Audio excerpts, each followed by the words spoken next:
anak muda ini pada hari ini yang saya lihat ini hanya dijadikan komoditas politik. Jadi satu-satunya yang tidak ada rumah jabatan itu sampai hari ini itu Kabupaten Kuburaya. Sampai sekarang, Pak. Sampai sekarang. Sampai sekarang. Pemkot dan pemerintah hanya seremonial, tetap tidak ada ini, Substansinya ya. tidak ada substansinya. Kita suka. Saya pakai salam menanjak itu sebenarnya bukan semata politik. Iya. Salam Ada menanjak pesan, itu Pak, ada ya? filosofinya. Ada pesannya juga. Menanjak itu maksudnya begini itu supaya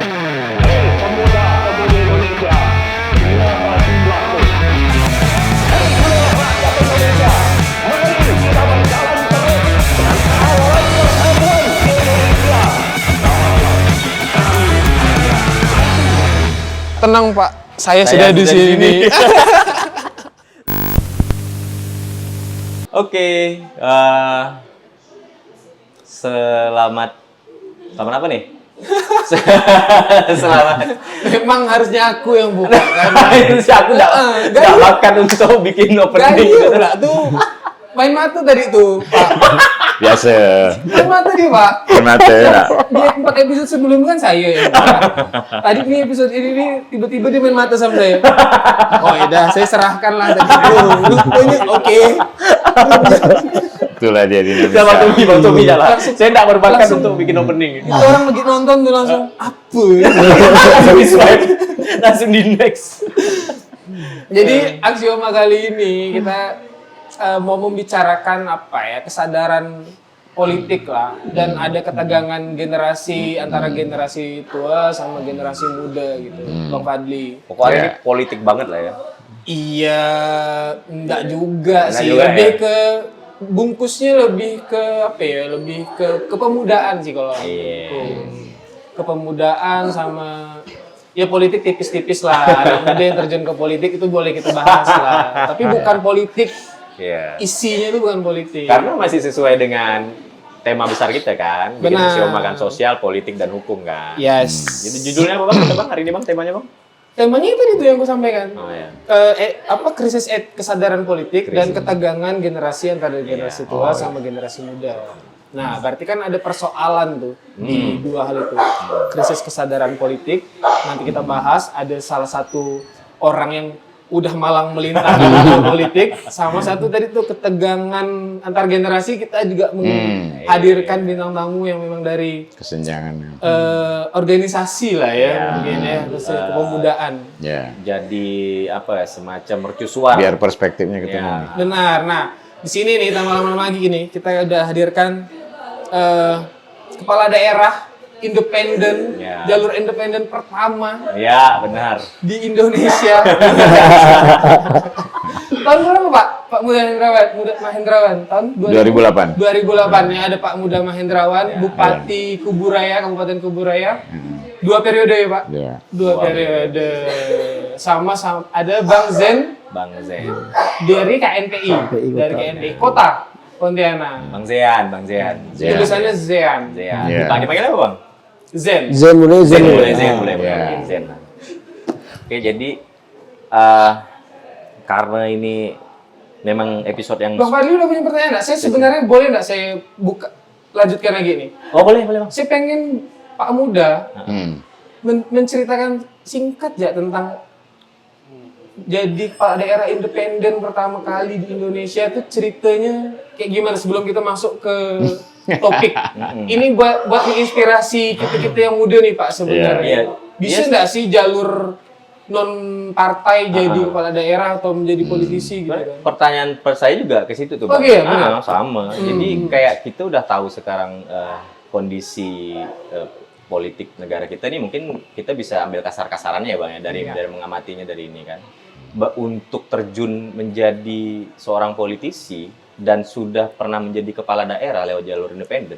Ya. Itu kan harus punya Makanya. cara yang ciamik kan, strategi yang harus ciamik kan gitu kan. Boleh lah dibagikan Wah, jurus-jurusnya itulah, kan. jurus-jurusnya tuh itu karena itulah karena kekuatan itu kan ada di politik kan. Makanya boleh lagi Pak kasihlah wejangan ke kaum muda ini. Gas, gas. Oke. Makasih Mas Tommy, Fadli. Semuanya ini luar biasa nih. Jadi kita langsung menukik ke beberapa hal termasuk yang tadi minta pengalamannya, saya kira gini, untuk semuanya pasti punya peluang tuh jadi pemimpin. Mulai dari pemimpin rumah tangga sampai semua pemimpin. Betul. Nah, proses ke situ sebetulnya itu berjalan memang pada saat itu karena saya menggagas Kabupaten Kuburaya, gagasannya kemudian berjalan selama 3 tahun terus goal ya gitu ya, dengan menghimpun aspirasi dan gerakan-gerakan langsung dari bawah, dari desa, dari akarnya memang.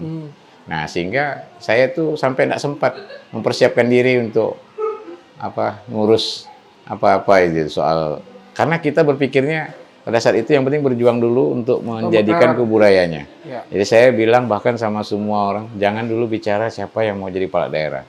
Karena itu urusan nanti setelah jadi. Nah, maka pada saat itu, saya begitu pas sudah pencalonan, saya ketinggalan. Sudah tidak ada. Tapi saya tenang saat itu, ternyata tidak diduga ada putusan MK saat itu. Pada bulan Agustusnya, pada bulan Juli kalau tidak salah. Nah, itu memberikan, jadi entah energinya inilah diberikan Tuhan, diberikan Allah SWT jalan ya. Ternyata dapat jalan seperti itu, padahal saya udah nggak mungkin maju karena partai udah banyak lah, udah diambil banyak nih. Tiba-tiba hampir 7 pasang. Diamini Pak ya. Nah, akhirnya yang maju saat itu kan 8 pasang. Bayangkan tuh ramai sekali kan. Jadi saya akhirnya maju melalui independen. Nah, saya tanya sama semua, siap enggak untuk kita mengambil ini dukungan? Nah, siap, betul-betul dilakukan dengan cara ini. Nah, ternyata dapat dukungan luas kan. Ya sudah kita sampaikan, daftarkan. Nah, jadi itu juga sebetulnya satu kebahagiaan juga karena kita bisa langsung merasa bahwa tanggung jawab ini betul-betul langsung ke masyarakat. Ya. Dan disitulah kita akhirnya bisa membuat supaya pemilihan kita ini lebih fokuskan terus apa-apa lebih kepada hajat hidup orang banyak lah. Jadi pengalaman itu membuat kita jadi lebih bermakna karena kita merasa apapun yang kita lakukan semata-mata ini bentuk tanggung jawab dan itu jadi sebuah beban tapi juga beban yang membahagiakan. Karena akhirnya kita bisa buat banyak langkah yang sifatnya itu betul-betul mendahulukan. Sebagai contoh misalnya dulu saya bikin kebijakan yang mungkin tidak biasa. Orang bilang kebijakan tidak biasa. Kan kalau di mana-mana kabupaten tuh pasti langsung bangun rumah jabatan bupati, gedung dewan. Saya tuh tidak mau saat itu. Saya bilang jangan, kita tidak perlu bangun itu. Karena rumah tuh biar rumah pribadi saja. Jadi kalau kita bangun harus ada 4 kan. 4 itu udah ngabisin duit mungkin 50, 60, 70 miliar. Ini kan duit itu kita alihkan ke jalan, jembatan. Baru, Pak ya? Iya, kemana-mana. Jadi kita alihkan. Jadi satu-satunya yang tidak ada rumah jabatan itu sampai hari ini itu Kabupaten Kuburaya. Sampai sekarang, Pak? Sampai sekarang. Karena memang periode berikutnya saya juga bilang tidak usah diteruskan. Karena rumah jabatan itu kan bukan indikator keberhasilan sebuah daerah. Benar banget. Kalau rumah jabatannya megah pun memangnya itu jadi, rumahnya bagus ya, rumah bupati. Tapi kan nanti pas tidak terpilih lagi. Ya tidak apa-apa. Justru itu jadikan sebuah tauladan nilai. Jadi yang penting itu legacy itu nilainya. Bahwa kita itu harus ngalah. Harus kita dahulukan dulu. Ngapain? Di rumah pribadi kan lebih enak malah. Lebih egaliter. Dan juga tidak terlalu penting juga bahwa harus ada simbol seperti itu. Simbolik-simbolik ini. Nah gedung dewan juga memang belum dibangun dulu. Kalau bangun kan bisa 50-60 miliar. Jadi saya bilang sama teman-teman dewan bahwa sudahlah kita ngalah dulu lah dengan masyarakat. Karena kita tuh butuh percepatan. Kan juga aspirasi. Kalian juga ini. Jadi kita kejar dulu itu. Jadi akhirnya terus-menerus bisa digunakan ada percepatan. Di sana-sini. Nah, bahkan mobil kendaraan dinas pun dulu saya waktu pertama kali nolak, ada Pak, ya? Camry itu saya tolak. Untuk bupati, wakil bupati, saya pakai mobil yang lama. Mobil pejabatnya saat itu kan, mobilnya bekas lah. Jadi saya bilang, enggak apa-apa, biar saya pakai oplet pun, kan bupati juga, saya bilang. Jadi sebetulnya enggak terlalu penting, Pak, yang gitu-gitu. Karena prinsipnya kan yang penting kita, pikiran kita, tindakan Gagasan kita, ya, apanya kan. Kondisi seperti ini enak, Pak. Karena Bapak independen. Ya, karena... Benar juga. Nah, iya kan? Jadi jadi masuk akal tuh Bapak bisa ngomong gini karena saat itu independen, intervensi partai mungkin. Nggak ada utang politik. Iya benar. Ya, selain itu kan kita bawa dari manapun, apalagi kalau independen kan, bebannya merasa seperti kita merasa betul-betul sangat dekat dan menyatu dengan suasana batin masyarakat ya. Apalagi kalau kita melihat di sana sini kan masih banyak kemiskinan dan pemiskinan. Nah, pemiskinan itu yang harus kita kejar. Menarik tuh. Pemiskinan itu artinya ada pembiaran-pembiaran.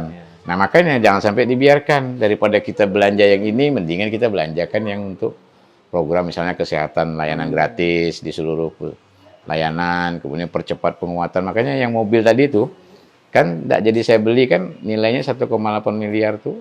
Akhirnya kita belikan ke motor bidan desa, motor penyuluh, motor ini semuanya. Karena mereka lebih penting untuk melayani masyarakat. Jadi ada dapat sekian puluh kendaraan, itu mereka lebih penting daripada saya yang cuma jalan mobil pakai kan tidak terlalu penting juga. Bukan sok-sokan, bukan kita kayak mau cari pencitraan atau apa, enggak. Tapi itu juga jadi contoh tauladan bagi birokrasi, bagi elit-elit politik supaya kita tuh jangan semata-mata kita duluan nih. Ya, harusnya kayak kata Pak Agus Salim itulah, zaman dulu kan, ya memimpin itu menderita. Ya kan? Artinya memimpin itu kita harus bisa merasakan apa yang dirasakan rakyat, itulah yang kita rasakan. Jadi itulah yang harusnya menjadi suasana batin yang terhubung. Nah, mudah-mudahan ini kan jadi nilai legacy. Jadi biar legacy itu bukan hanya dalam bentuk simbol, bikin tugu, bikin gedung, bikin jalan. Bukan. Tapi legacy itu adalah nilai sebuah value kan. Iya, tapi saya bisa membayangkan sih, pasti Bapak karena independen, sementara parlemennya isinya partai semua. Saya bisa membayangkan gimana riuhnya. Oh ya, dinamika itu biasa. Itu. Tapi nanti kita bahas. Tapi nanti kita bahas. Saya mau lempar ke Bang Jen dulu. Iya. Kalau tadi kan Bapak bilang bahwa namanya pemimpin itu harus menderita, pemimpin itu harus memberi percontohan, harus memberi legacy. Di KNPI atau sebagai pemuda sendiri ngelihat nggak bahwa pemimpin-pemimpin hari ini itu mencerminkan seperti yang Pak Muda bilang? Karena kondisi sosial demografis kita, ya ini udah mulai banyak generasi nih, terutama yang di parlemen kan Bang kan? Nah ada generasi muda juga ada kan? Ada generasi yang muda juga nih. Siap. Nah, menurut Abang nih proporsinya nih gimana nih Bang? Ideal nggak yang seperti tadi Bang Tommy sampaikan gitu tuh menurut Abang? Ekspektasi. Kalau pandangan saya sebagai anak muda. Nah, ayo Bang. Abang mau jelaskan KNPI itu apa dulu sebelum jawab itu juga dipersilakan. Biar ada konteksnya kan, biar nanti Abang nggak jelasin KNPI-nya. Pas mau Sumpah Pemuda gak nih? Sumpah Pemuda nih. Ini kita tolong itu posting di tanggal 28 Oktober. Betul lah tuh dah. Mumpung narasumbernya muda gak nih? Udah tepat dah energinya. Ayo, silakan. Monggo Bang Jen. Bentuk semangatnya. Apa kritik saja generasi yang ini kalau memang. Jadi sebelumnya saya menjelaskan dulu KNPI itu kan Komite Nasional Pemuda Indonesia yang dimana terhimpunnya pemuda-pemuda yang ada di Indonesia. Pada kali ini khususnya di Kota Pontianak. Berbagai macam organisasi kepemudaan yang terhimpun di KNPI. Jadi masuk tadi terkait kepala daerah itu harus menderita, kepala daerah itu harus bisa menjadi percontohan, harus bisa merasakan. Nah, hari ini tuh kepala daerah tuh tercermin nggak sih sifat-sifat seperti itu? Kayak apakah mereka lebih menjunjung bahwa pakai kendaraan ada patwalnya, ada tetot-tetotnya? Apakah misalnya di suatu tempat mereka minta prioritas atau misalnya kebijakan-kebijakannya enggak sejalan seperti janji politiknya? Nah, kalau menurut Abang sendiri ngeliat, maksudnya. Ya kalau pandangan saya sebagai anak muda Bang, sebelumnya anak muda ini pada hari ini yang saya lihat ini hanya dijadikan komoditas politik. Komoditas ya? Komoditas politik. Nah, dengan janji berbagai macam dan segala macamnya untuk anak-anak muda. Saya suka. Enggak apa-apa. Gas Bang, gas. Iya. Silakan. Monggo Bang. Pada hari ini dalam kacamata saya sebagai anak muda, ya memang saya sepakat tadi bahwa memang pemimpin itu, apalagi kepala daerah, pemimpin itu adalah jalan penderitaan tadi kan yang disampaikan. Nah, cuman pada hari ini yang terjadi pada hari ini tuh kepala daerah ya enggak seperti yang apa yang disampaikan, malah berbanding terbalik kalau saya pandang. Iya. Nah, Makanya tadi dibilang komoditas ya, jadi komoditas dan ya. banyak kebijakan-kebijakan yang tidak berpihak kepada Kaum muda. Terutama lapangan pekerjaan, ya pekerjaan segala macam. Banyak ruang-ruang untuk ekspresi, ya kan. dan ada beberapa kepala daerah pun menjanjikan dan menjanjikan bahwa akan memprioritaskan kebijakan-kebijakan yang memang berpihak kepada kaum muda. Tapi ketika udah jadi kan hilang cerita nih. jadi itu yang menjadi kegelisahan kami, Bang. Nah, kalau saya bilang sebenarnya untuk anak muda dan generasi senior kita katakan, ketika berkolaborasi saya rasa sangat ideal karena secara sederhana saya bisa bilang pemuda ini memacu, generasi senior ini Memicu. Menuntun. memberi menuntun, memberi arahan, menavigasi. Karena memang kan anak-anak terutama Gen Z yang memang karakteristiknya Pengen cepat, sacet-sacet, gitu instan segala macam, dengan ide-ide segarnya, apa namanya, eksekusi kan, tapi enggak terarah. Nah, itulah sebenarnya kami dari anak muda berharap dengan generasi senior ini mengarahkan, menjadi kompas untuk anak-anak muda yang memang dari pengalaman, dari pastinya punya kebijaksanaan. Anak-anak muda ini kan ibaratkan tanpa pikir panjang, Bang, kadang bertindak. Setelah itu baru kita merasakan, oh ternyata langkah ini itu agak kurang lah gitu. Kalau dari Bang Zen sendiri nih, saya nanya ke Bang Zen. Jadi menurut Abang, gaya berpolitik yang ideal untuk saat ini, gaya berpolitik yang ideal itu gaya politik yang seperti apa gitu tuh? Ya, kita tahu banyak ya teori-teori politik ataupun kebiasaan-kebiasaan politik kan yang sudah eksis gitu tuh. Nah, gaya berpolitik ideal yang mana yang kemungkinan untuk mengakomodir semuanya nih? Nah, kan ada gaya politik yang culas, ada gaya politik yang mungkin menggadaikan idealismenya langsung terhadap partai. Nah, bagaimana gaya politik yang mana nih kalau dari pandangan Bang Zian sendiri nih supaya mengakomodir ini semua? Mengakomodir yang generasi belum, mengakomodir generasi yang akan datang, dan yang eksis sekarang, itu gimana? Kalau menurut saya terkait gaya politik seperti apa yang ideal pada hari ini, yang memang itu bisa mengakomodir kaum muda dan generasi senior. Nah, generasi senior, ya saya rasa kan selama ini kalau untuk anak muda selalu dijanji-janjikan nih. Sehingga tercetuslah komoditas politik tadi. Kan dijanjikan dan segala macamnya. Nah, menurut saya ya cukup gaya politik yang memang gaya politik apa adanya, ya kan, dan tanpa ada apa adanya bukan ada apanya gitu ya. Seperti yang tadi Bang Muda bilang di off cam gitu ya. Ini kayaknya kita mengulang tadi deh, kayak di luar tadi itu. Itu propaganda. Dan berarti yang apa adanya, Bang, ya. Apa adanya dan bukan ada apanya. Iya, karena kita nih lagi duduk dengan orang yang benar-benar independen loh, yang jalurnya tuh kalau bisa tidak biasa. Enggak bisa. Benar. Orang umum kalau bahasa Jawanya kan. Makanya aku meng-highlight tadi pertama kali kita harus ngomongin itu dulu sebelum kita ngomongin semuanya, biar apa yang Pak Muda ucapkan di belakang ini jadi relevan. Benar. Kalau misalnya kita ndak ucapkan itu dulu di depan, nanti itu relevansi dari ucapan-ucapan itu, wah Bapak tuh, sementara beliau udah menjalaninya memang. Udah terbukti kan? Udah terbukti kayak gitu. Nah, menurut Pak Muda sendiri, kalau untuk gaya berpolitik, nah yang kalau untuk yang anak-anak muda nih gimana, Pak?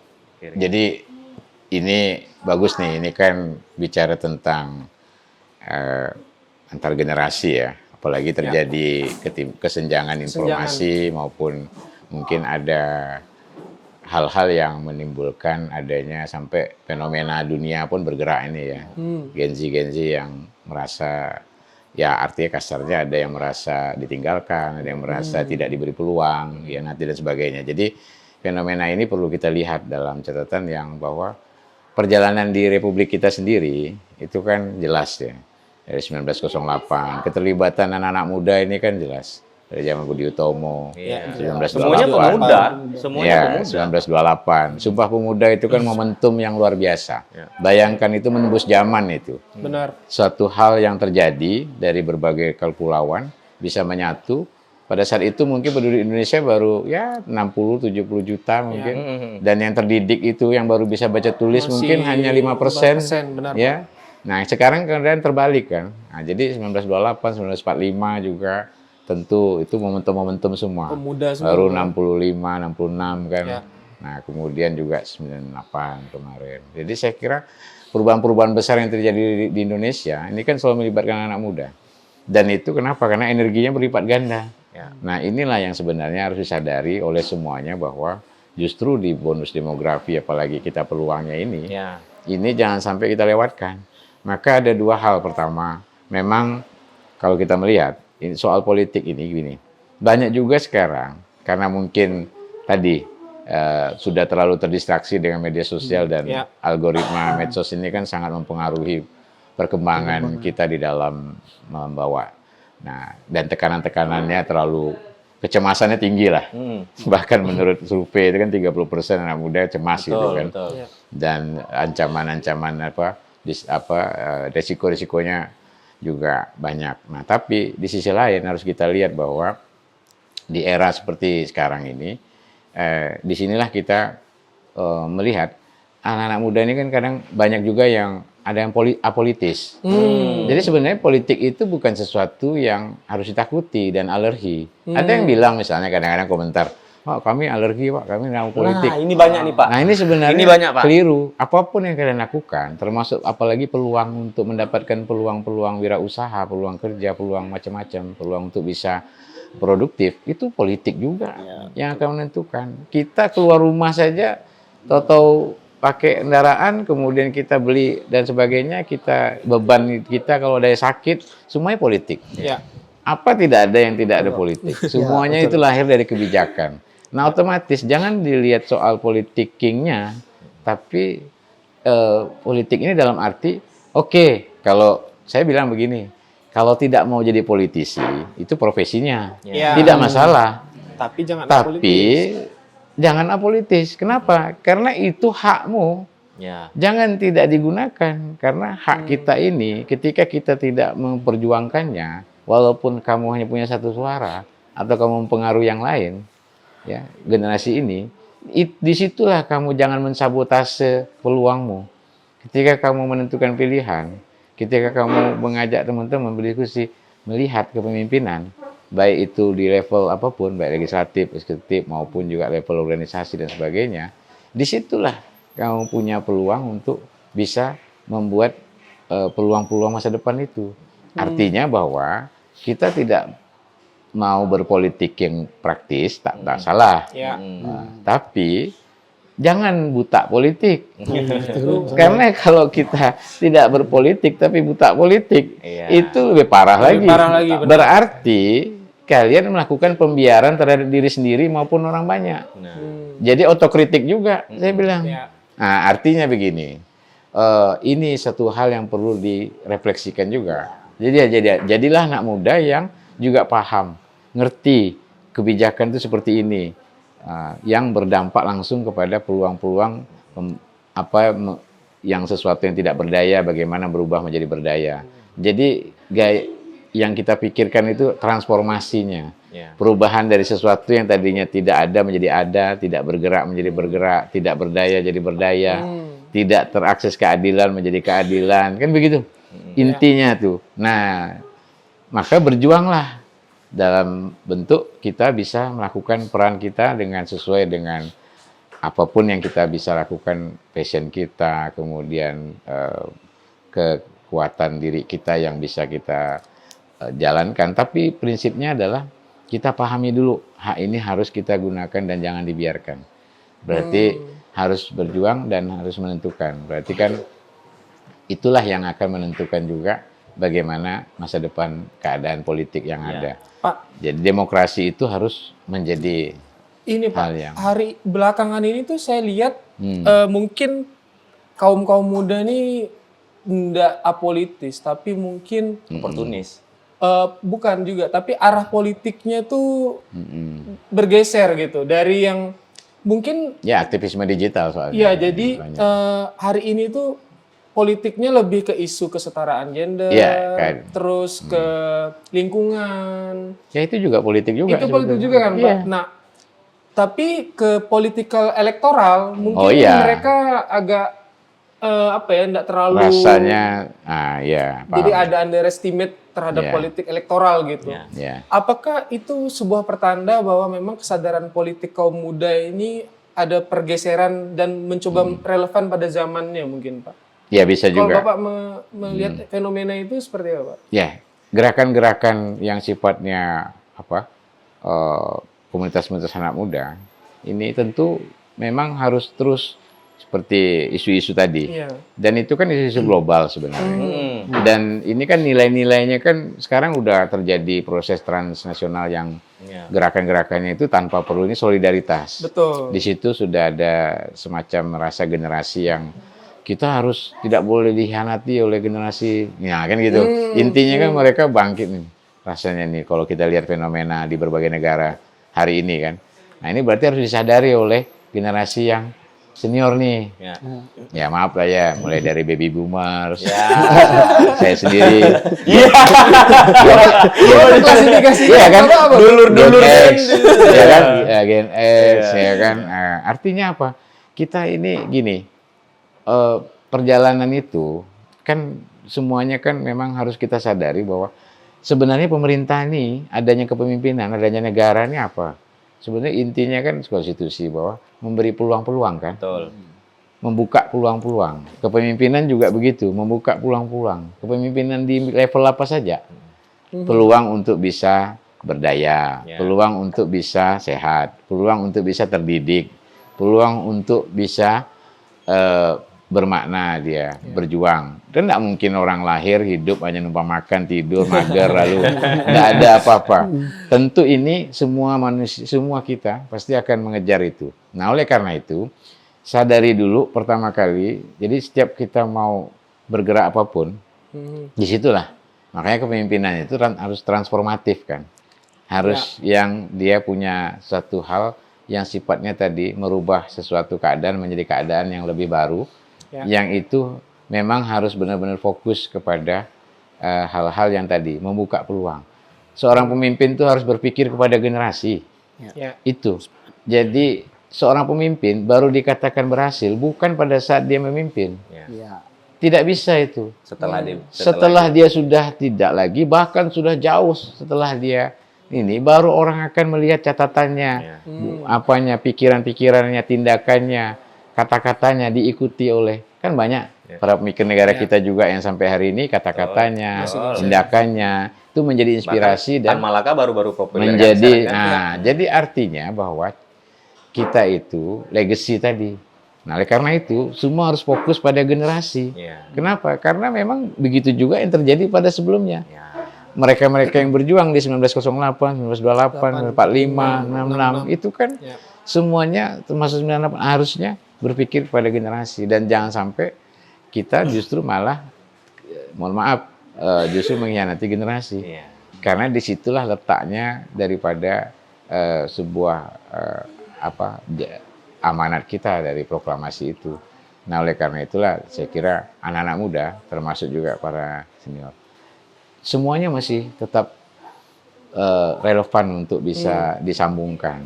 Jembatan antara generasi ini, gapnya ini kan sebetulnya terjadi yang sekarang, apalagi dengan rame-ramenya berbagai gerakan di aktivisme digital nih ya, yang kemudian menimbulkan banyak protes-protes, dan kemudian gerakan itu cukup efektif juga, karena sekarang kan semuanya sudah menjadi aktivisme digital ini kan sudah menjadi sebuah hal yang memang mutlak ya, karena di era seperti ini. Nah, tapi di sisi lain akarnya harus kuat nih. anak muda nih jangan sampai dia lepas dari akar jati dirinya, sehingga mudah goyah juga. Betul. Kalau bahasa saya itu, jangan kita cuma pengen flexing, pengen aktualisasi, pengen dapat validasi, pengen cantik lah istilahnya, pengen terpesona orang. Kayak bunga itu kan cantik tapi mudah layu, tiap angin, mudah dicabut, mudah dipetik. Daun apa kan? Nah, tapi jadilah akar. Tumbuh ke bawah, dari ruang gelap, diinjek-injek, direndahkan, tapi dia itulah yang justru menghidupi. Justru akar itulah yang menjadi pola kita untuk merasa bahwa bermakna. Jadi akar itu tanpa perlu pengakuan. Tapi dialah sebenarnya yang menumbuhkan yang di atas. Dia tumbuh ke bawah tapi menumbuhkan yang ada. Nah, oleh karena itu bagi generasi yang senior, artinya generasi yang ini, saya kira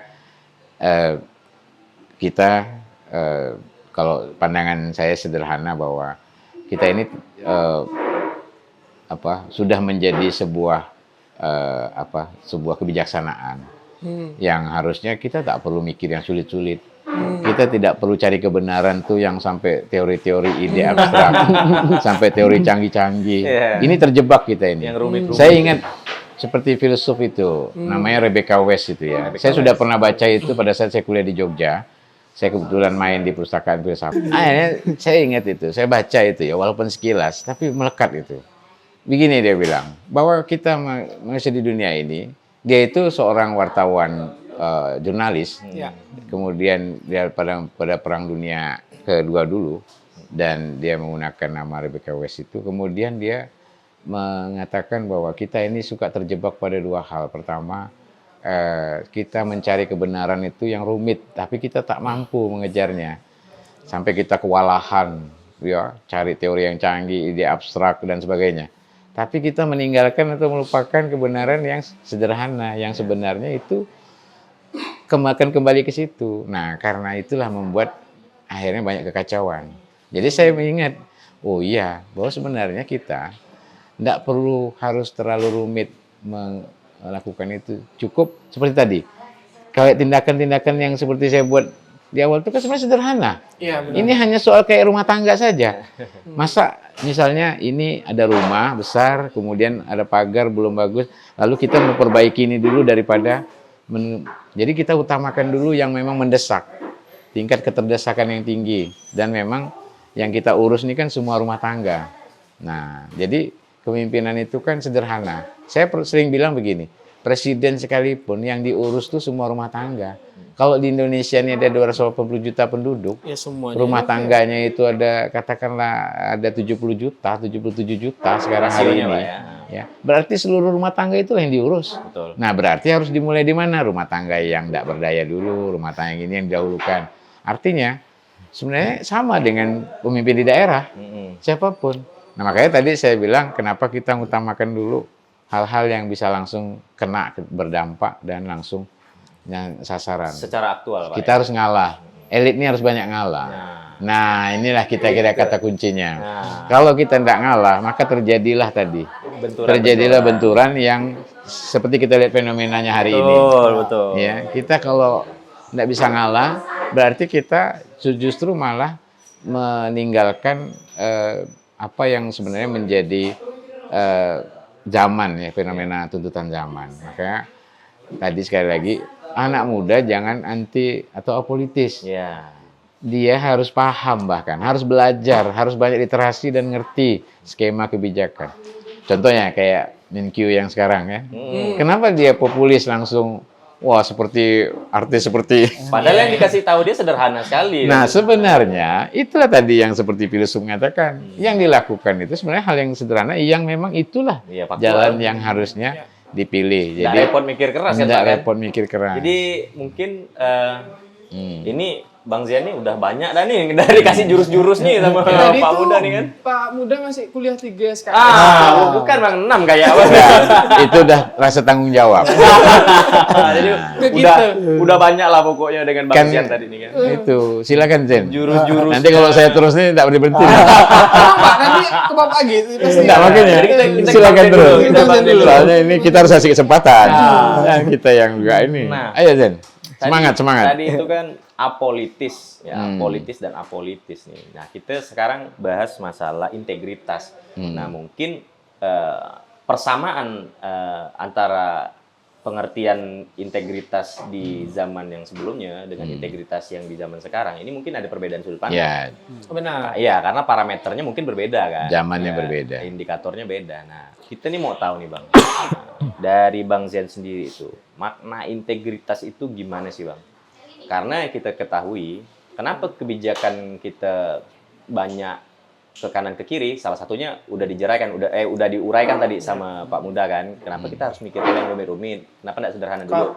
Nah, gitu kan. Kalau saya pribadi lebih percaya rumah ini diawasi CCTV daripada kalau misalnya ke sebuah dinas ada zona integritas. Iya kan, nah sesimpel itu kan. Nah mungkin kan antara Pak Muda, Kalau saya ya, kalau saya ini kalau iya, misal iya, ke dinas mana Anda memasuki zona integritas, Iya. terus saya ke gang, terus ada kawasan ini diawasi Kena deteksi CCTV. terus. Saya percaya yang itu.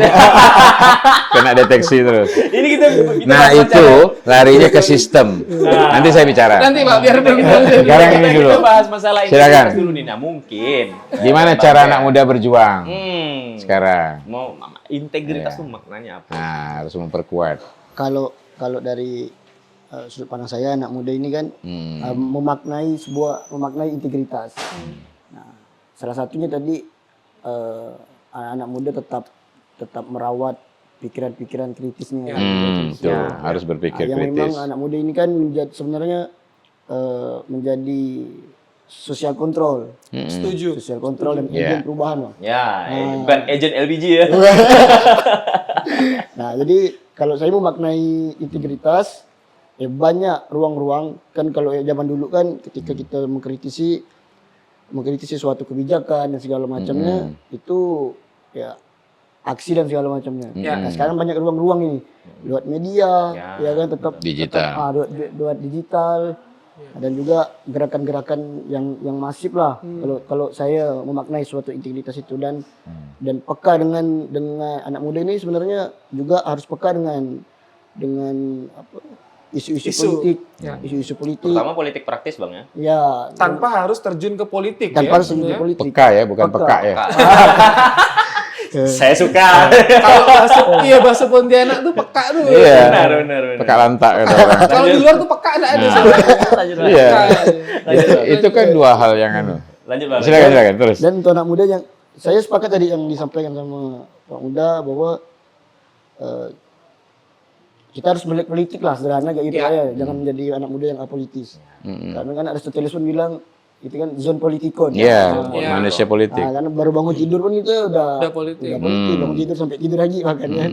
Jadi poinnya saya memaknai integritas itu tadi tetap menjaga nilai-nilai pikiran-pikiran kritis tadi. Nah, balik ke pikiran itu, Bang Zen, apakah ada kemudahan untuk kaum muda ini menyampaikan pikiran dan gagasannya ke entah pemerintah, entah ke birokrat, entah ke generasi sebelumnya, atau justru malah pemikiran-pemikiran yang progresif itu justru selalu dimentahkan kayak gitu. Nah, kalau hari ini tuh kayak gimana sih keadaannya? Apakah gagasan-gagasan kaum muda ini diterima, diakomodir, atau justru malah sebaliknya? Kalau yang sepenglihatan Bang Zen. Kalau sepenglihatan saya sih terkait gagasan-gagasan anak muda ini kayak misalnya di KNPI sendiri lah misalnya. Sulit untuk diterima. Iya, misalnya. Bahkan di dalam tubuhnya ya Bang. Nah, itu maksudnya. Berarti di KNPI sendiri pun kalau punya gagasan nggak bisa itu. Nah, itu yang menjadi gap sebenarnya kan. Antara senior dan ini generasi muda. Karena memang saya ngelihat agenda-agenda dari misalnya ini kalau kita berbicara dalam konteks KNPI pun Pemkot dan pemerintah hanya seremonial, tetap enggak ada substansinya ya. Enggak ada substansinya. Kita suka. Jangan ragu-ragu, Bang. Saya tahu di mulut Abang tuh banyak kata-kata. Cuma soalnya Soalnya beliau pun mentor saya, Bang. Tapi kan beliau udah ngasih ini kita keluarkan aja semangat. Enggak apa-apa. Dianukan. Lanjut, Bang. Kencangkan tuh. Nah, jadi memang keresahan kami sebagai anak muda, agenda-agenda pemerintah ini hanya seremonial, tidak ada output untuk anak muda, Bang. Tidak ada sama sekali. Hanya sebatas apa simbol. Kayak semacam misal memperingati Hari Sumpah Pemuda ini. Ini simbol. Bentar lagi nih. Setelah ini selesai, tidak ada outputnya, tidak ada tindak lanjutnya. Kami kan anak muda ini harapannya ya pemerintah Banyak peluang. membuka peluang dan juga komitmen untuk bagaimana hasil dari agenda-agenda yang dilakukan oleh pemerintah itu ada outputnya dan ada tindak lanjutnya dalam jangka panjang gitu. Kalau 17+8 yang berapa pekan lalu pernah terjadi itu bisa nggak sih kita anggap sebagai, ya bukan Sumpah Pemuda sih, tapi gugatan pemuda kalau menurutku. Ya bisa. Iya Pak ya? Bisa. Kalau Sumpah Pemuda kan itu udah sakral sekali, 28 Oktober itu udah. Tapi praktis setelah 28 Oktober itu, pemuda udah nggak pernah bikin semacam sumpah lagi yang relevan pada zaman. Kena sumpah ya. Kena sumpah. Mungkin nggak sih 17+8 itu bisa kita kategorikan sebagai gugatan pemuda untuk akhirnya zaman sekarang. Akhirnya terelaborasilah Iya kan? pikiran-pikiran itu dalam bentuk itu kan. Iya. Nah, apakah pemerintahan kita ini selalu harus ada momentum-momentum seperti itu, harus dalam keadaan-keadaan seperti itu ya untuk menyatukan pikiran gitu ya. Nah, Bapak kan udah melewati banyak generasi. Mungkin Ada. dari Soeharto Bapak udah ngalamin. Udah. Aduh. Ada. Kan? Pasti. Iya. Iya, Jadi jelas. maksudnya Mengalami pengalaman situasinya. apa sih bisa lebih relevan buat kita Iya. dengar kayak gitu. Gimana Pak kalau Pak? misalnya Sumpah Pemuda dan 17+8? Jadi Sumpah Pemuda itu kan sebuah hal yang sangat sangat luar biasa sebetulnya. Tadi saya bilang bahwa pikirannya udah menembus zaman. Iya. Karena itu visioner. saking visionernya mereka ingin minta pengakuan dunia. Pada saat itu kan belum ada yang namanya Indonesia kan. Belum. Eksistensi dulu ya kita. Bayangkan kan, itu kan berarti luar biasa sekali. Jadi kita ini yang sekarang, anak muda sekarang yang udah difasilitasi dengan digital dan sebagainya, harusnya, ini saya balik duluan nih, harusnya kita dulu saja mereka dengan kondisi seperti itu, pikirannya bisa berjaman, dengan integritas ini, apalagi sebenarnya sekarang harusnya. Ya, jadi itu jauh-jauh, makanya gerakan-gerakan seperti kemarin, ada gerakan-gerakan tuntutan, itu kan sebenarnya juga, ya, walaupun terlepas daripada banyak berapa dan proses tahapan yang semuanya tidak bisa memang sekaligus karena berbenturan dengan skema, sistem dan sebagainya, mekanisme dalam praktek bernegara lah kan. Nah, tapi setidak-tidaknya itu menjadi sebuah kayak common sense gitu. Sebuah kebutuhan bersama, keinginan bersama yang muncul kesadaran bersama, kesadaran kolektif yang muncul karena adanya tadi sebuah gugatan yang dimana tadi intinya adalah peluang.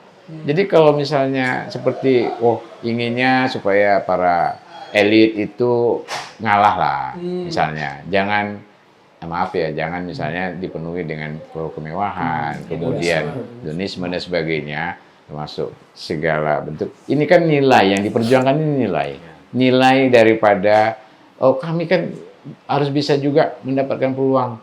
Nah, dengan cara itu maksudnya supaya bisa ada peluang-peluang nanti diberikan kepada generasi berikutnya dalam bentuk-bentuk percepatan-percepatan di seluruh sektor yang lain. Karena kondisi kayak kita kan, negara kan tentu juga pasti itu keinginan untuk supaya adanya rasa keadilan.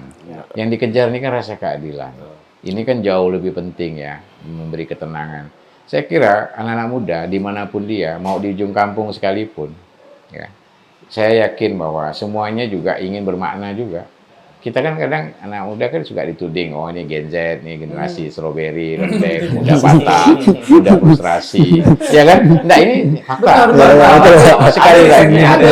Tapi sekali lagi bahwa, dia lahir karena lahir dan tumbuh sebagai warga digital ya, dan wajar karena memang kemudahan akses dan sebagainya. Tapi di sisi lain, saya yakin bahwa anak-anak muda pun sebenarnya tidak terlalu menuntut yang berlebih-lebihan. Yang penting ada peluang untuk mereka bisa bermakna dalam arti kata mereka bisa merasakan untuk bisa punya manfaat dirinya, kemudian dia tumbuh sebagai manusia yang seutuhnya. Tidak hanya sebagai pengguna algoritma dan ini saja. Artinya bahwa sekarang kan karena kita kan khawatir bahwa kita ini sudah di era seperti ini kan tentu dengan bonus demografi tadi, apalagi dikaitkan dengan itu, jangan lewatkan. Nah, disinilah sebenarnya gerakan-gerakan itu muncul agar semuanya menyadari, semuanya tersentak lah gitu ya. Ada sentakan kesadaran kolektif yang untuk mengingatkan supaya kembali ke jalan yang sebenarnya. Kira-kira gitu. Pak Muda, waktu Bapak jadi kepala daerah itu, ada enggak sih Pak program atau gerakan yang Bapak inisiasi untuk anak-anak muda?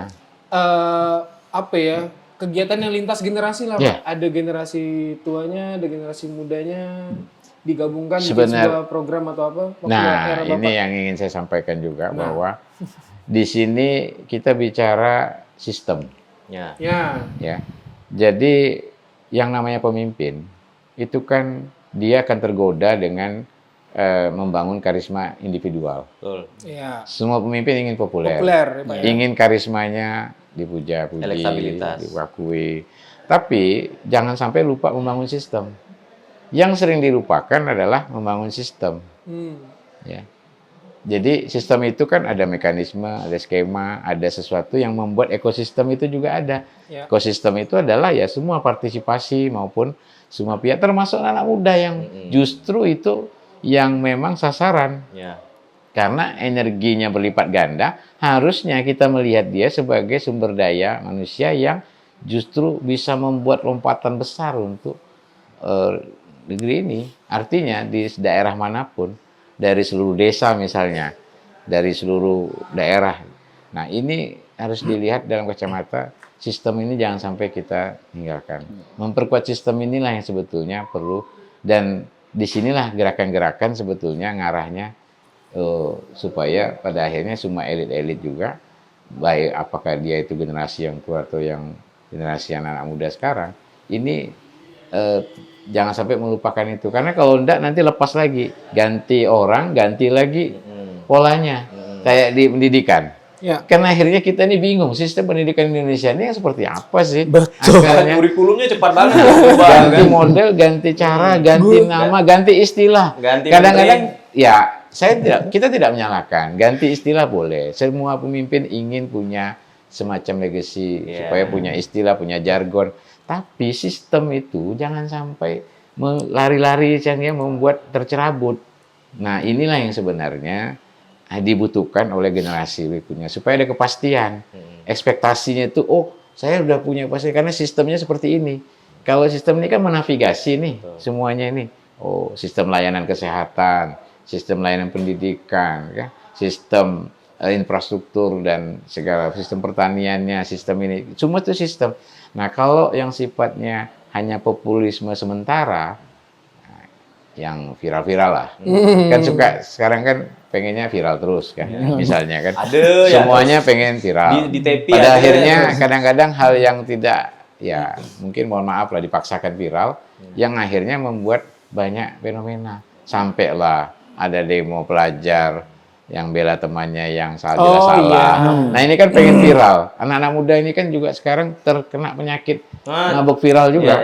Dan ini kecanduan. Dan ini bahaya. Jadi dibikinlah sesuatu menjual kemiskinan dan sebagainya yang kadang-kadang membuat ingin viral, tapi itu membohongi diri sendiri. Nah, karakter ketidakjujuran pada diri sendiri ini mau dimulai dari cara-cara juga. Saya ingin mengatakan bahwa integritas tadi harus dimulai dari tadi kebenaran yang sederhana. Kebenaran yang sederhana itu jujur pada diri sendiri, punya empati. Nah, sekarang ini problem utamanya adalah empati.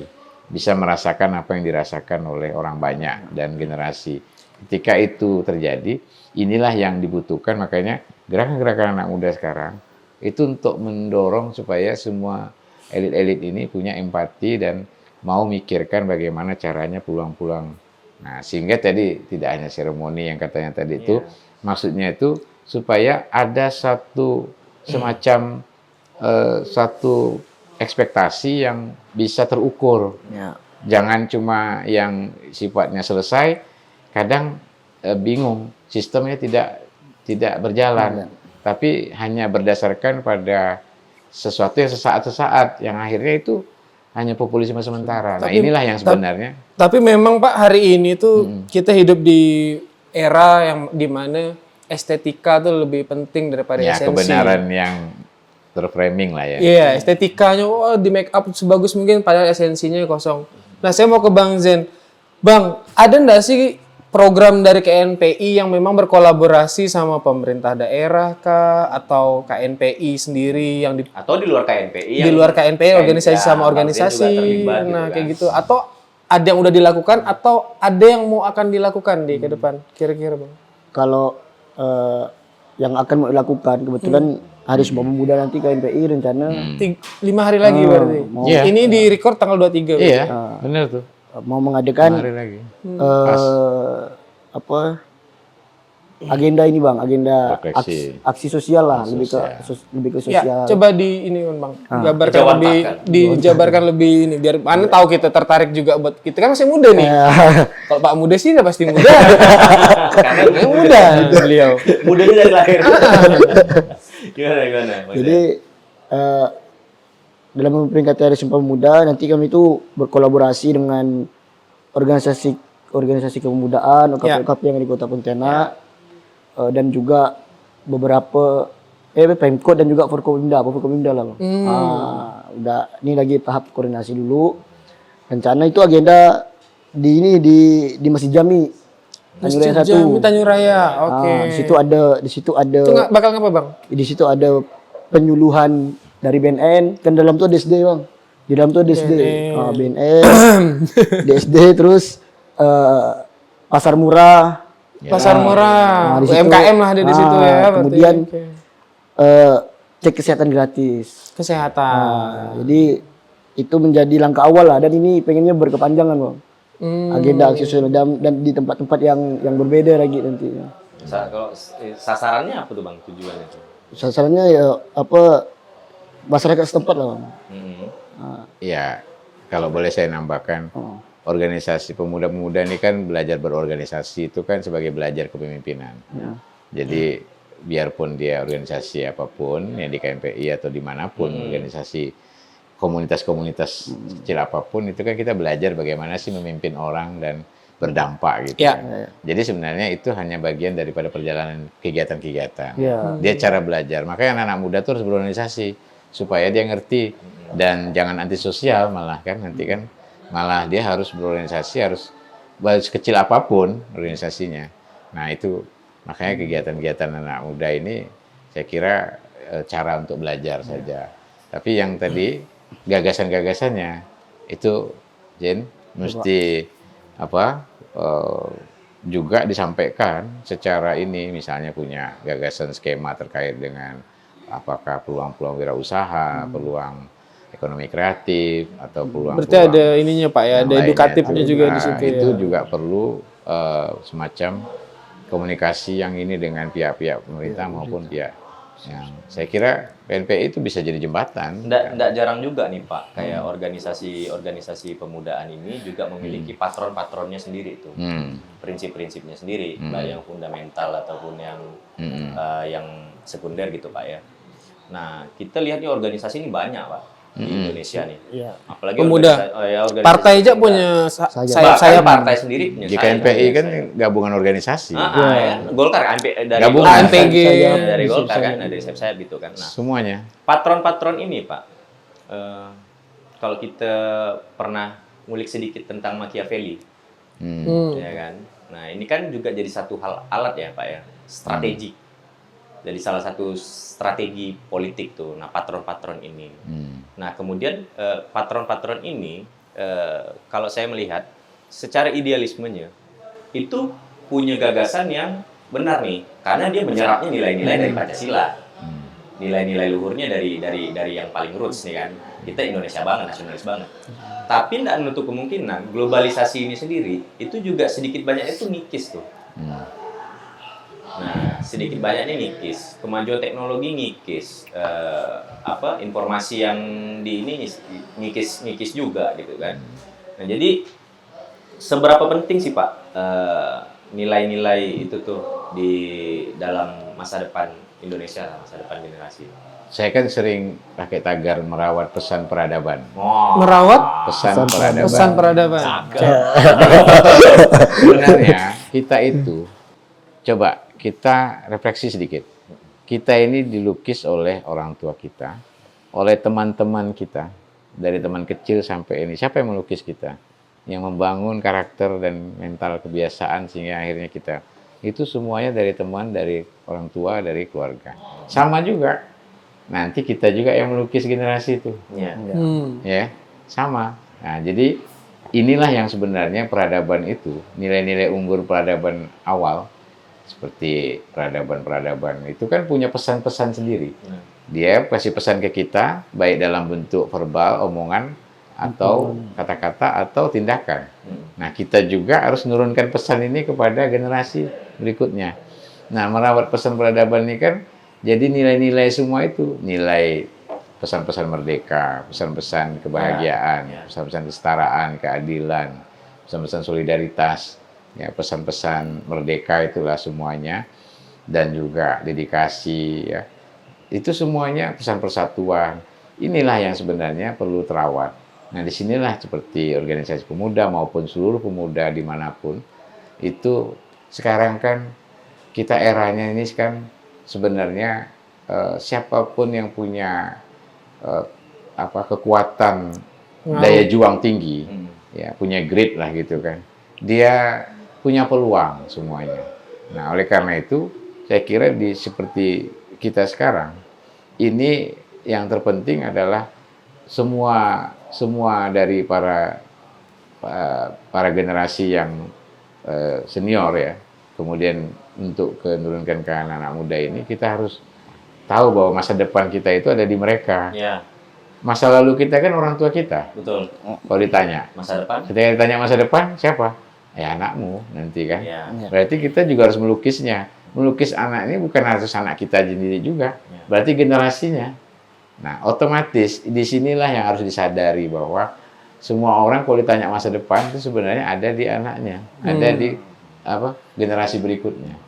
Berarti kalau kamu mau dibilang sebagai generasi yang berhasil, masa depan itu harus diberhasilkan, harus dijamin bahwa dia mandiri, dia punya karakter, dia tidak frustrasi, bahkan dia tidak terancam depresi, kecemasan, sampai banyak membunuh diri.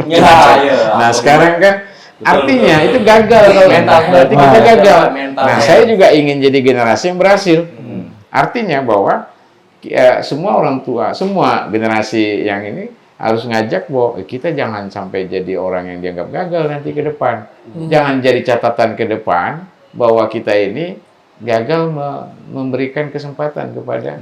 Nah, sehingga akhirnya mereka hanya tinggal menulis sebuah hal yang catatannya malah bukan catatan masa depan yang baik untuk kita yang hari ini, misalnya kan dulu. Nah, gitulah cara berpikir kita, bahwa kita anak muda juga harus mengingatkan semuanya. Jadi saya kira tadi terkait dengan yang Fadli sampaikan, ini kan semua akan menjadi sebuah refleksi bersama, apalagi kita mendekati momentum Sumpah Pemuda. Nah, maka di sini semuanya ini perlu sebuah gerakan yang itu juga butuh adanya hal-hal yang bisa membuat mereka bisa fokus dengan apa yang diperjuangkannya, ide-idenya itu, ide-ide besarnya, ide-ide yang dia lakukan itu. Saya punya gagasan, Pak. Maaf saya potong, Pak Muda. Saya punya gagasan buat KNPI gitu kan. KNPI kan pasti punya cabang di seluruh kabupaten kota kan. Seluruh Indonesia. Seluruh Indonesia. Iya, nah kalau di Kalimantan Barat kan pasti ada itu kan. Saya tuh sering membayangkan kalau misalnya seluruh pemuda berprestasi di setiap kabupaten kota itu duduk bersama dalam sebulan sekali, diinisiasi oleh KNPI tentunya kan. Terus di situ ngomongin tentang Kalimantan Barat dari seluruh aspek, terus keluarkan tuh hasil dari obrolannya tuh. Nanti kita entah publikasi di media cetak, entah itu dipublikasi di dalam bentuk video atau dalam bentuk audio doang, terserah lah kayak gitu kan. Yang penting hasilnya itu harus dipublikasikan dan disampaikan bahwa ini pemuda dari seluruh kabupaten kota menginisiasi ini yang pemuda butuhkan kayak gitu. Nah, nanti kan kita tinggal lihat tuh respon dari pemerintah seperti apa melihat inisiasi itu. Itu bisa menjadi koreksi langsung ke pemerintah daerah bahwa yang katanya hari ini mengakomodir kepentingan pemuda, ternyata ketika ada pemuda menginisiasi, benar, kok tidak diindahkan? Responsif atau enggak nih? Itu, jadi kita punya koreksi langsung. Itu sebenarnya ada di gagasan itu sebenarnya ada di kepalaku kayak gitu. Nah, cuma kan aku nggak punya organisasinya. Tapi menurut Bang Zen gimana? Kira-kira ada gimana tanggapan Abang tentang gagasan itu? Kalau saya sangat sepakat Bang, terkait gagasan yang tadi. Nah, sebelumnya pun kami agenda jangka panjang KNP itu ada namanya Simposium Pemuda. Ya. Simposium Pemuda. Nah, kemarin itu sempat terlaksana simposium pertama di Untan. Nah, kemudian wilayah-wilayah kita ya, Bang ya. Di Pontianak. Jadi hasil dari diskusi itu, jadi kemarin temanya reposisi gerak pemuda lah, reposisi gerak pemuda, refleksi, membaca ulang inilah Indonesia dalam generasi emas 2045 lah, menyongsong kan. Nah, jadi hasil dari diskusi itu, forum itu kami jadikan buku. Cuma jadi proses Bang bukunya. Jadi kami jadikan buku, kemudian kami serahkan nih ke Pemkot bahwa ini loh rekomendasi kebijakan untuk anak-anak muda. Semacam naskah gitu lah ya. Naskah. Jadi kan kita enggak perlu momentum kayak 17+8 kemarin kan untuk diperhatikan gitu kan. Betul. Dan ini akan dilaksanakan 2 bulan sekali. Ya. Keren sih. Ya. Berarti kepala aku sama tuh sama beliau. Semoga dapat terwujud lah Bang ya. Nah, tapi gitu juga kalau kita bicarakan anak muda nih Bang Tommy. Ya. Kita juga punya tadi kita selalu bahas Pak Muda lah ya, bahas bonus demografi. Oh iya, ya kan? Itu dan sering lah kita baca. Jadi ya udah warawiri lah pokoknya kan. Tapi ada riset juga yang menyatakan bahwa ada ancaman kalau bonus demografi ini ternyata tidak kita manfaatkan dengan baik. Iya. Bonusnya nggak dapat jadinya. Iya, enggak dapat. Kalau unta ada kayak rugi. Kerugian demografi. Iya kan? Karena dimaksimalkan. Benar. Karena itu terjadi di beberapa negara. Contohnya Brazil, Venezuela dan mungkin beberapa. Kalau yang paling kita ini kemarin, saya enggak mengerti apa yang terjadi di Nepal itu sebagai sebuah keberhasilan dari bonus demografi. Ataukah itu menjadi petaka? Tapi itu kan konteksnya kan revolusi ataupun reformasi ya Pak ya.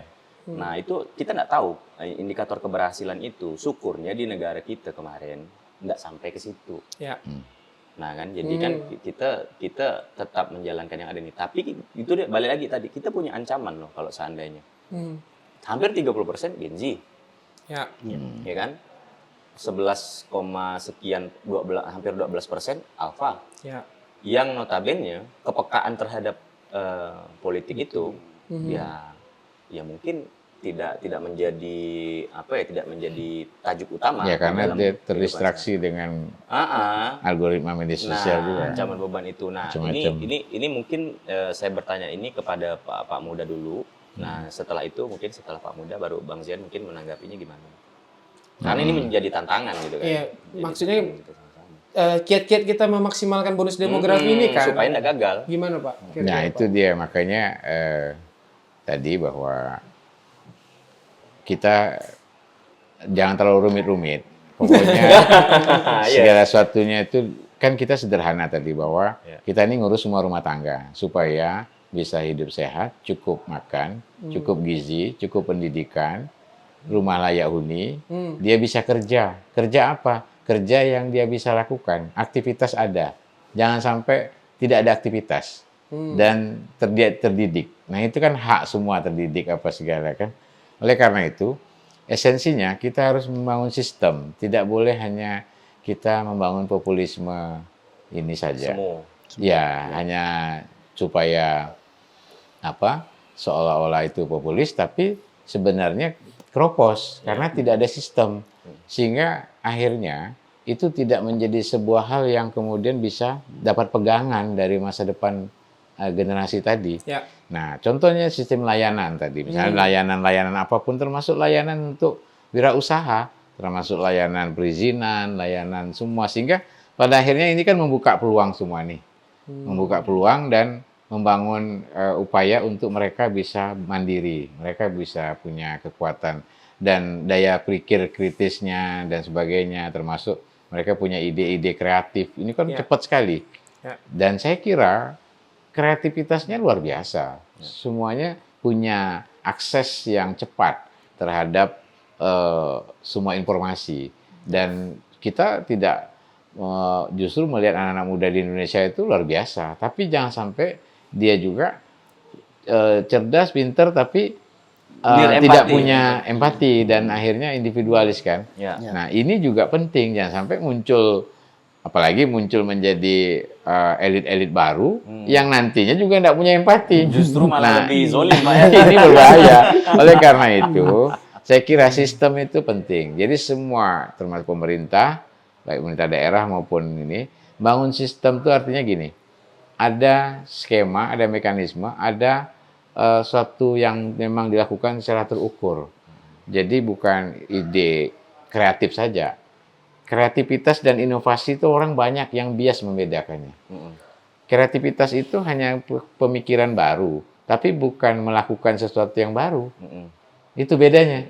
Kalau inovasi, kreativitas hanya berhenti pada ide dan hanya pada simbol nanti, tapi tidak menjadi sebuah membangun ekosistem. Tapi kalau inovasi yang ada regulasi semua itu punya dampak yang terukur.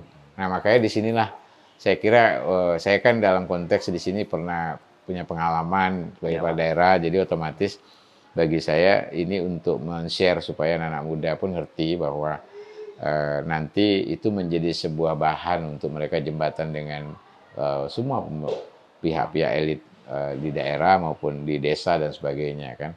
Karena sekarang ini manfaatkan peluang-peluang yang ada dan kesempatan ini untuk jauh lebih jangan membiarkan mensabotase diri mereka.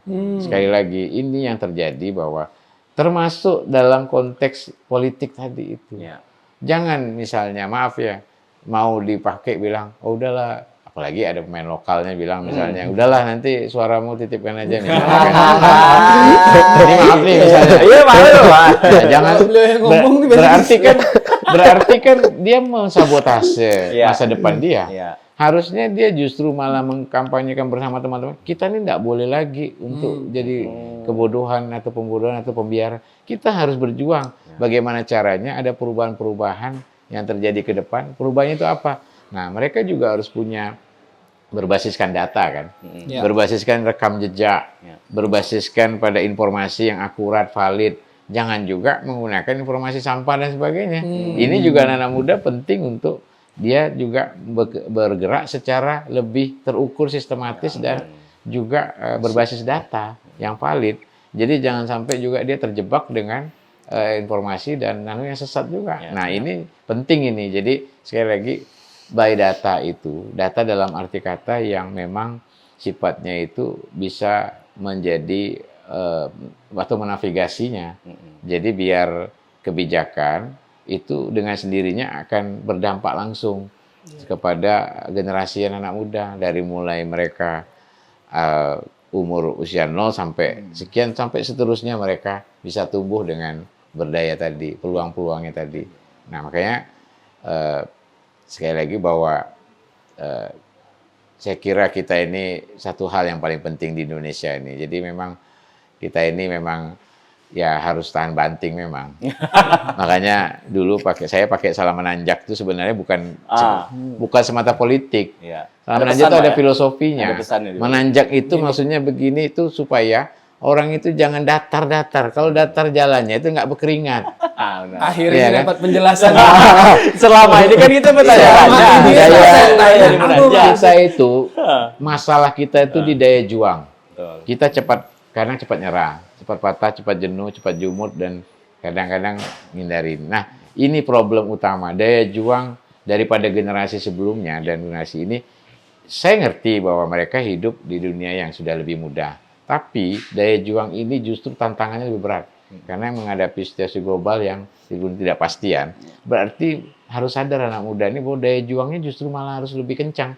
Nah, menanjak itu untuk menjaga keseimbangan supaya filosofinya kita itu harus terus berjuang, tidak boleh ada lelah dan tidak boleh kita selalu ya sedikit-sedikit apa kalau bahasa kita mudah merajuk, mudah kan Sentimen. istilahnya justru malah kita harus jauh lebih punya energi. Energi itu harus terus kita kelola, energi diri kita sendiri maupun juga teman-teman dan semua circle dan sebagainya untuk bisa membuat kita jauh lebih muncul sebagai pemenang di generasi ini. Jadi artinya jangan sampai kita sekali lagi malah justru mensabotase diri kita. Nah, caranya itu tadi jangan malah apolitis, malah harusnya semangat untuk mengajak orang, ayolah. Kalau kita membiarkan, kita mensabotase masa depannya sendiri. Ya, caranya diam sekali itu. lagi.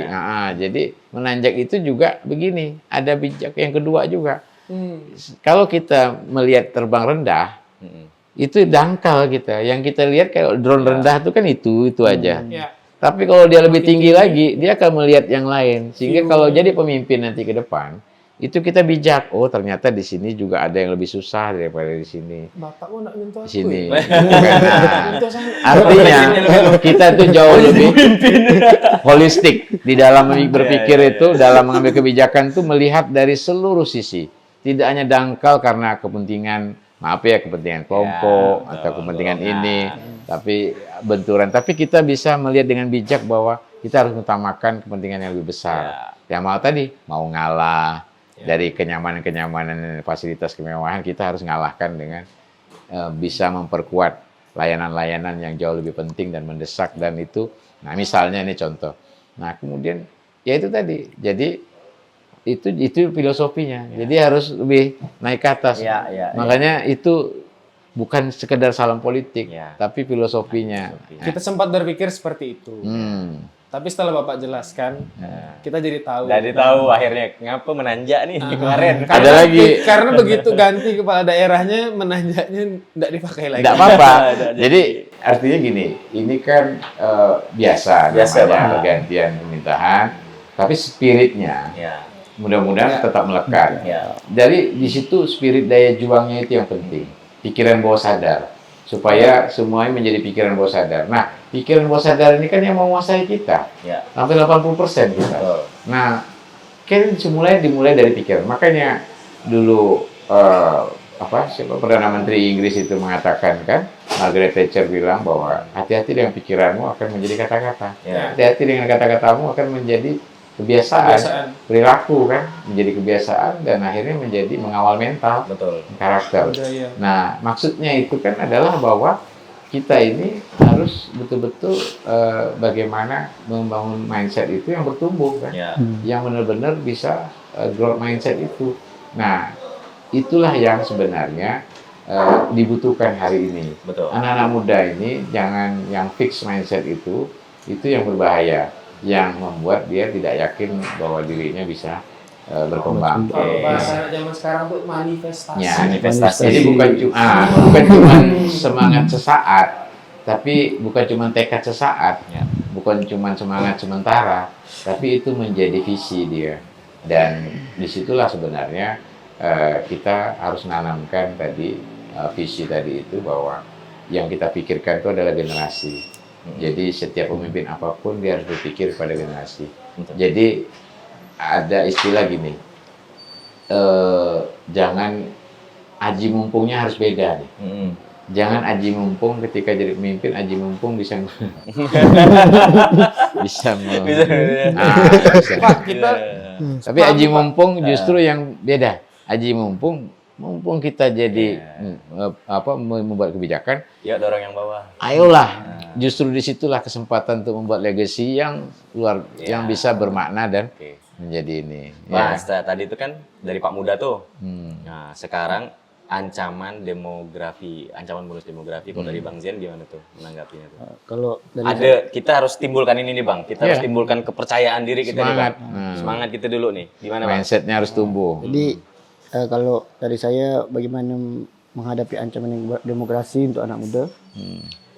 Ya tadi banyak beberapa yang saya sepakat lah apa yang disampaikan sama Pak Muda. Nah, ya anak muda hari ini harus tetap bukan hanya retorika, Oh. Ya. jangan hanya berretorika, tetapi aksi nyata. Ya. Nah, kira begitu anak muda. Nah, tapi tadi saya menyambung tadi dari Pak Muda pun ada yang menyampaikan kan bahwa memang seperti yang saya di awal tadi saya sampaikan, anak muda ini kan cenderung melakukan gerakan-gerakan tanpa pikir panjang. Ya. Kadang nih. Aktivisme semu. Aktivisme semua. Jadi, nah itulah mungkin celah kolaborasi antara Gap ini dulu nih ya, Bang, ya? ini nih Harus ya. kita selesaikan dulu nih ya. Selesaikan antara generasi senior dan generasi Gen Z mungkin. Nah itu titik temunya saya rasa anak muda ini punya inovasi, punya ide-ide segar dan juga semangat yang energi yang sangat energi yang berlipat ganda lah anak muda ini. Nah, yang generasi senior ini yang mengarahkan, yang menjadi kompas untuk anak-anak muda. Kalau visinya tadi filosofinya tadi menanjak, bisa ditarik, bisa didorong. Iya kan, anak muda nih kan. Ya, untuk supaya sampailah hilang gapnya. Ya, menanjak itu kan maksudnya kualitas juga. Ya. Kualitas pola pikir, kualitas mereka kualitas gagasannya, kualitas semua harus terus punya tanjakan-tanjakannya. Iya. Itu juga tantangan. Setiap itu kan ada tanjakan-tanjakannya. Jadi mereka juga tahan tantangan. Jangan menjadi pemuda yang menghadapi dunia itu dengan hanya keluhan sama pelarian. Menggerutu. Iya kan? Iya. Tapi ya hadapi ya tentu dengan tanggung jawab, keberanian, berpikir kritis dan juga punya kekuatan daya juang. Iya. Itu yang paling penting. Iya, Pak. Jadi ini terakhir nih, Pak. Bang Fadli aku ada juga sih, tapi monggo. Ya. Kalau saya sih mau bertanya, saya mengucapkan satu kata, tolong dibalas dengan satu kata. Oke. Oke? Secara cepat. Secara cepat, ya. Tak boleh mikir ya. Siap ke Nih, Kedua-duanya. Oh, langsung. dia lah dulu nih anak muda. Nah, Kalau ke Bang Jan dulu lah. ya. Bang Jan dulu nih. Orang tua. Contoh. Anak baik dia, Bang. Anak baik. Anak baik dia. Kalau aku tadi bilang, aku yang tanya gitu. Mungkin jawabannya bisa berbeda. Tauladan. Dia anak baik. Anak baik ya. Oke. Nah, kalau Bang Jan jawabannya anak itu ya orang Contoh. Orang tua adalah contoh. Oke, nah sekarang giliran nih ke Pak Muda nih. Iyalah. Pemilu. Jujur. Aduh, dalam. Aman. Oke, kalau aku cukup itu Bang Tommy. Coba pasti jujur ya. Oke.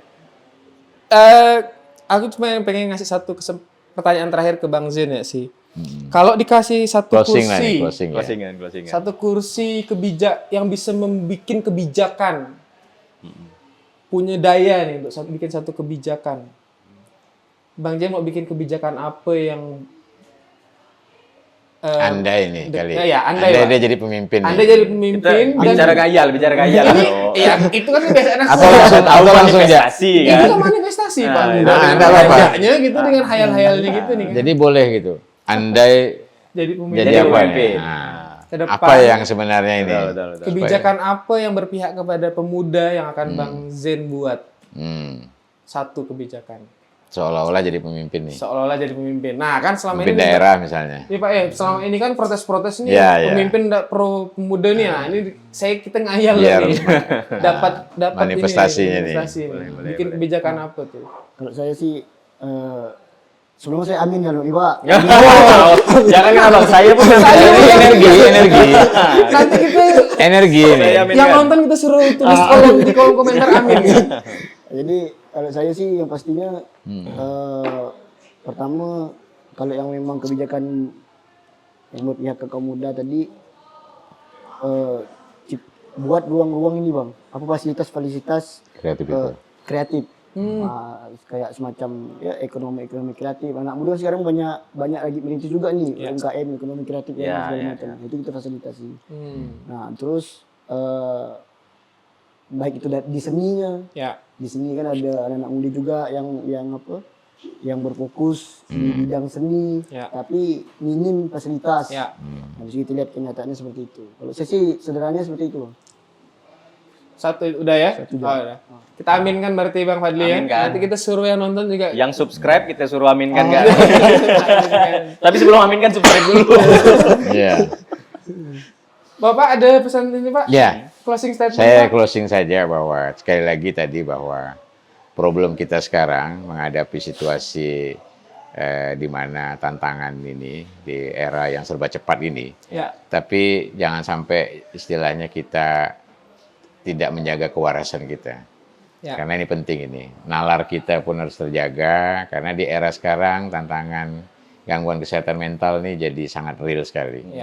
Nah, makanya ada aneh-aneh di sana sini itu sebenarnya kita harus melihat ini yang juga sangat utama, sangat harus kita jaga ini. Di sini ibaratnya kita melawan hal-hal yang sifatnya ya sesuatu yang kemudian jangan sampai menimbulkan bahwa kita sudah tidak mampu berpikir secara kritis. Nah, ini yang betul ini kan anak-anak muda karena di situ sekali lagi dan kedua jangan mensabotase masa depanmu sendiri. Makanya gunakan hak itu. Kita hidup, kita lahir bukan cuma numpang rahim ibu, tapi kita juga punya hak untuk bisa memperjuangkan masa depan kita. Caranya tadi jagalah integritas kita, jangan mau kemudian kita dimanfaatkan saja.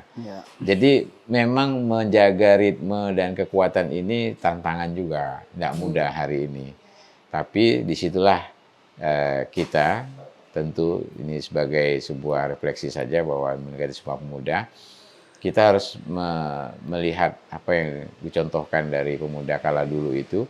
Di era seperti itu saja mereka sudah mampu berpikir menembus mendunia istilahnya. Mendunia mereka berpikirnya, minta pengakuan dunia bahwa ini ada loh pemuda dari Nusantara ini yang bersumpah dan menyatakan satu bahasa, satu tanah air, satu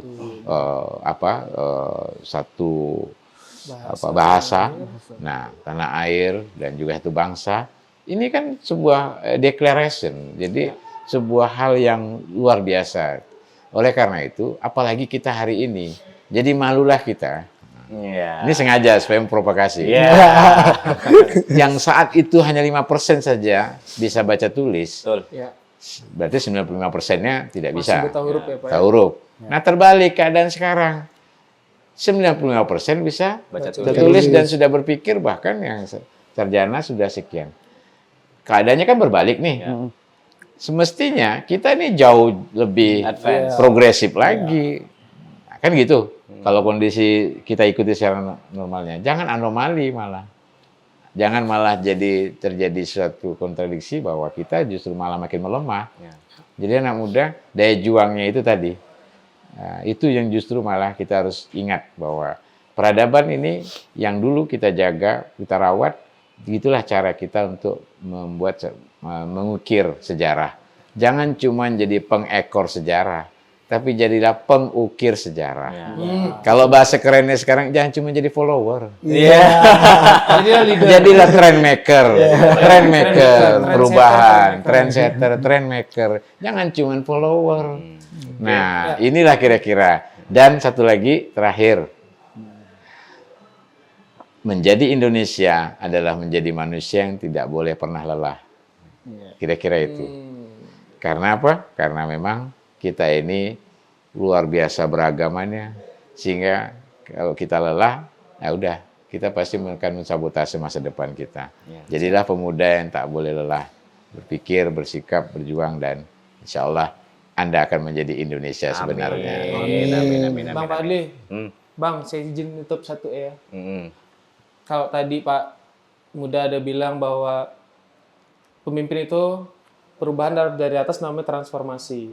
Kalau perubahan dari bawah itu namanya revolusi. Tapi kalau transformasi dan revolusi itu bertemu di tengah-tengah itu namanya kolaborasi. Itu Itulah saya dia. mengutip ucapannya Pak Ignatius Jonan. Terima kasih Pak Muda, Betul. Bang Zen. Bang Zen, terima kasih. Namaku udah ngasih. Namaku Coffee. Namaku Kofi. Terima kasih udah banyak. ngasih kita space. Keren nih.